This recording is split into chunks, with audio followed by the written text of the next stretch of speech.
свое время и занимался немножко тэквондо. Но вот что привело, мы знаем из истории, что даже, например, Шихабуддин Хазратляры, он был прекрасным борцом, прекрасно владел стилем, как Кара Каплан. Мы сейчас мало что представляем об этом стиле, но знаем, что он был хорошим борцом и никогда не проигрывал. Акмулани он писал, что Шихабуддин Хазрат не знал поражений.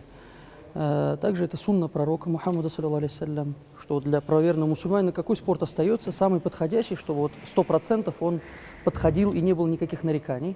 Мы смотрим, дзюдо прекрасно подходит, потому что закрыты все постыдные места, нет ударов в лицо, что тоже запрещено нашей религией. И, то есть, скажем, самбо, возникают некоторые проблемы с короткими шортами, то есть джиу-джитсу подходит, скажем, татарская национальная борьба.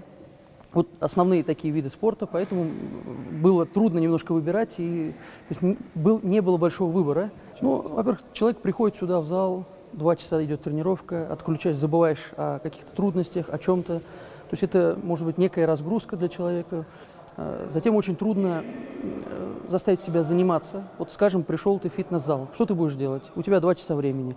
Ты посмотришь, кто-то написал тебе смс, написал что-то в WhatsApp, попил воды, и в итоге из 2 часов ты, может быть, максимум полчаса ты что-то делал.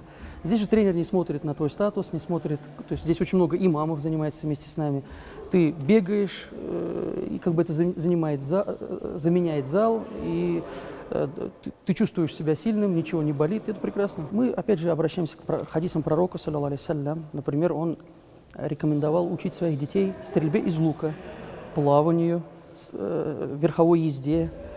Также сам он боролся. И вот мы из этого видим, что спорт – это очень важная основа в жизни каждого человека. И наш пророк Мухаммад, саллаллаху алейхи, также говорил: «Аль-му'мину кауи» – сильный верующий человек, ахаббу иля Аллах. То есть он более любим Господу, нежели слабый верующий. Но в обоих есть благо.